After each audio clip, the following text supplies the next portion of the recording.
আজকে ছিল চুকনি একাদশী। তো আমি তো আজকে ভুলেই গিয়েছিলাম। হঠাৎ করে পূজা করতে করতেই মনে পড়েছে।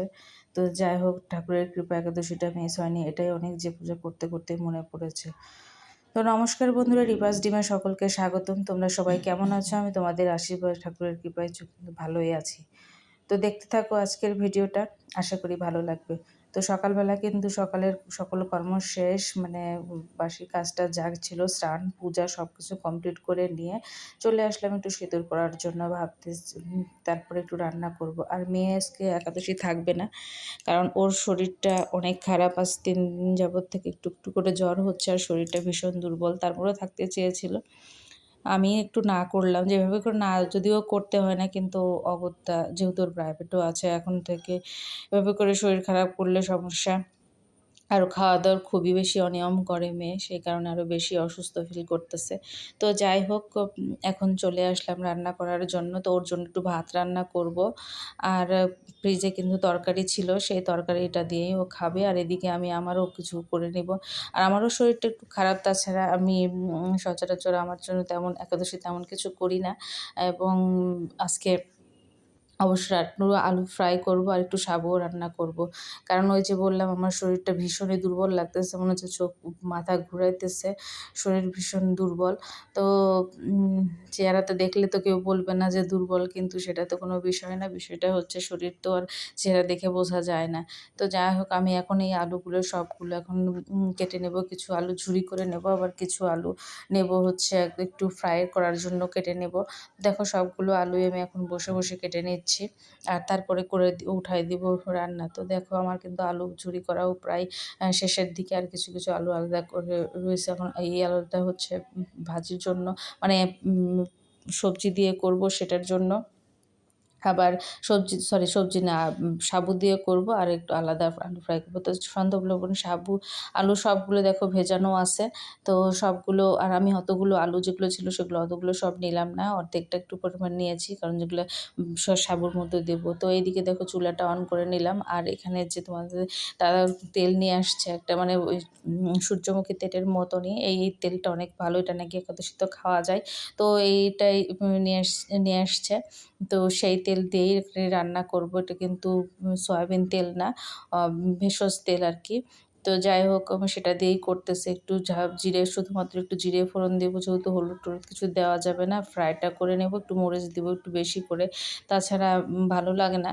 আর একটু মরিচ বেশি দিলে আমার অবশ্য যে কোনো জিনিসই খেতে ইচ্ছা করে। আর ইদানিং মিষ্টির প্রতি তো একদমই কোনো ঝোঁক নাই, একদমই মিষ্টি কোনো কিছু ভালো লাগে না। মিষ্টি খেতে ইচ্ছা করে, খুবই খেতে ইচ্ছা করে, কিন্তু যখনই একটা মিষ্টি খেতে যাই অর্ধেকটাও কিন্তু খাইতে পারি না। সেই কারণে তোমাদের দাদা অবশ্য বকাবকি করে যে একটা খাওয়ার ইচ্ছা প্রকাশ করো, কিন্তু খাইতে তো পারো না। তো যাই হোক, আমার আলু কিন্তু ভাজা প্রায় হয়ে গেছে। ওইদিকে আমি গিয়েছিলাম একটু ফোনে কাজ করতে, এদিকে আসার পর দেখি আলুগুলো একটু লাল, একটু বেশি লাল লাল হয়ে গিয়েছে। তো যাই হোক, ব্যাপার না, সে তো আমিই খাবো, আর কোনো সমস্যা নাই।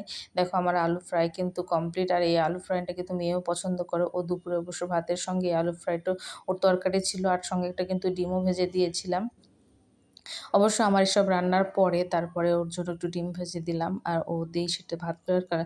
আর শিং মাছের তরকারি ছিল, সেটা দিয়ে করলো। আর এখন হচ্ছে সাবু রান্না করব। সাবু রান্না করার জন্য প্রথমে ওই ফ্রাই প্যানে মরিচ আর একটু জিরে দিয়ে দিলাম, দিয়ে এখন এই আলুগুলো একটু যেগুলো সাবুর মধ্যে দিব, সেই আলুগুলো কিন্তু একটু ভেজে নিচ্ছি হালকা করে। ওগুলো আগে সেদ্ধ করে না নিলে সাবু সেদ্ধই হয়ে যাবে, কিন্তু আলুগুলো সেদ্ধ হবে না। আর একটু লবণ দিয়েছি, সেটা দিয়েই করতেছি, কোনো হলুদ নেই, হলুদ ছাড়াই।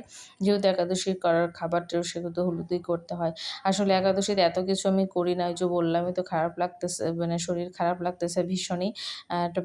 আজকে কেউ একাদশী নেই। তোমাদের দাদা গিয়েছে বগুড়া, তার আমার ছোট দেবর ওর কলেজের ভর্তির কারণে একটু গিয়েছে। তো সেখানে গেল, সারাদিন ওখানেই থাকবে। তো ও আর আসবে না। রান্নাবাড়ি তেমন আর নাই। মেয়ে তো একবার খাইলে দ্বিতীয়বার খাইতে চায় না। রাত্রেবেলা হয়তো একটু নুডলস করে দেবে, তাহলে ও খেয়ে নেবে। যাই হোক, আমার এটা কিন্তু প্রায় সেদ্ধ হওয়ার পথে, অনেকটা হয়ে গিয়েছে। দেখলাম আরেকটু ঢেকে রাখলে হয়ে যায়। চুলার জাল কিন্তু একেবারে সামান্য আছে। তো আজকে একদম পারফেক্টলি সাবু রান্না করেছে। কোনোদিন দেখা গেছে হয় মানে বেশি লিকুইড হয়, নয়তো সেদ্ধই হয় না ঠিকমতো। আজকে একেবারে পারফেক্ট হয়েছে, খুবই ভালো লাগলো। তারপরে এখন এই যে দেখো এই প্যানে কিন্তু মেয়ের জন্য একটা ডিম ভেজে নিব পরে। আমি আসলে ওভাবে করে থালা বাসনটি ওভাবে করে একই ইতেই রান্না করি, কারণ হচ্ছে এখন শুধুমাত্র মেজে মেজেই রান্না করা হয়। দেখো আমার কিন্তু খাবার কমপ্লিট হয়ে গিয়েছে, আলু ফ্রাই এবং সাবুর খিচুড়ি করা কমপ্লিট। এখন সবাই মিলে মেয়ে আর আমি খাওয়া-দাওয়া করে নিলাম। তারপরে যে সন্ধ্যাবেলা, শুভ সন্ধ্যা বন্ধুরা। সন্ধ্যাবেলা এখন একটু রেস্ট নিয়েছিলাম। সন্ধ্যাবেলা মেয়ে বলল যে একটু লুডুস খাবে, সেই কারণে লুডুস আমাকে করতে বলছিল। কিন্তু আমি বললাম আমার শরীর একদমই খারাপ লাগতেছে। আর পূজা করে নিয়ে আমি একটু বসেছিলাম। আর তখন নিজে যে লুডুস বানায় নিয়ে আসছিল, আজকে অবশ্য ডিম দিয়ে করতেছে, ও ডিম দিয়ে করে না। আর এদিকে দেখো লুডুস খাইতে নিয়ে টিভি দিয়ে ধরে নিয়ে বসেই রইছে। টিভিতে কার্টুন হচ্ছে, সেই কার্টুনই দেখতেছে। তাহলে আগে হয় খাবি নাই দেখবি দুটো একসঙ্গে কর না। এভাবে করে ধরে নিয়েই বসে রইছে, মনে হচ্ছে কি দেখতেছে হা করে। কিংবা ওকে দেখালে বুঝতে পারতো যে পুরো হা করে ও তাকায় রইছে। তখন আমি বললাম, তারপরে ওকে খাওয়া শুরু করলো। তো যাই হোক, এদিকে তোমাদের দাদা কিন্তু অলরেডি চলেও আসছে, ও খাবে। ও খাওয়া-দাওয়া করে নিয়েছে, রাত্রের খাওয়া-দাওয়া। রাত্রের খাওয়া-দাওয়া বলতে ভাত ছিল, তরকারি ছিল, সেটাই খেয়েছে। মানে মেয়েকে পাতিলে করে একটু ভাত রান্না করেছিলাম। ওই যে পাশে দেখতে পাচ্ছ, ওই পাতিলে একটু করে ভাত রান্না করেছিলাম সেটাই। আর এদিকে দেখো আমার এই গাছগুলো কেমন যেন হয়ে যাচ্ছে।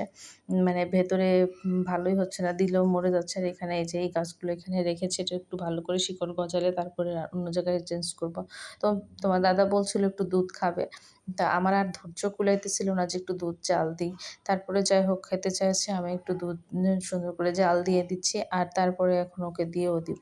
দুধ খেতে আমি কিন্তু আবার খুবই পছন্দ করি। দুধটা কিন্তু আমার খুব ভালো লাগে। কিন্তু সবসময় তো আর খেতেও ইচ্ছা করে না। মাঝে, মাঝে একদমই খেতে ইচ্ছে করে না। তো দেখো দুধ জাল করে এখন তোমার দাদাকে দিয়ে দিচ্ছি, ও খাবে। আর মেয়েকে বললাম খাওয়ার জন্য, ও মোটেও দুধ খাবে না আর আমিও খাবো না। ওভাবে করে রেখে দিব। সকালে চা করে হয়তোবা দুধ চা করে খাবো। নয়তোবা এমনি কোনো কিছু দিয়ে খাইলে খাওয়া যাবে। তো যাই হোক, এখন ওকে দুধটা দিয়ে আমি গিয়ে শুয়ে পড়বো। আমি বললামও সে কথা, ওর খাওয়া-দাওয়া শেষ। যে তুমি খেয়ে নাও, খেয়ে দিয়ে এগুলো সিঙ্কে রেখে দিও আর আমি শুয়ে পড়বো গিয়ে। মানে শরীরটা আর দিচ্ছে না এরকম একটা অবস্থা। তো যাই হোক, ও গেট-টেট ঠিক করে লাগাই-টাগাই দিচ্ছে। আর এই তো বন্ধুরা, এখন যাবো ঘুমাইতে। সবকিছু মোটামুটি কমপ্লিট। আজকে কিন্তু থালা বাসনও মাজতে হবে। সবাই সুস্থ থেকো।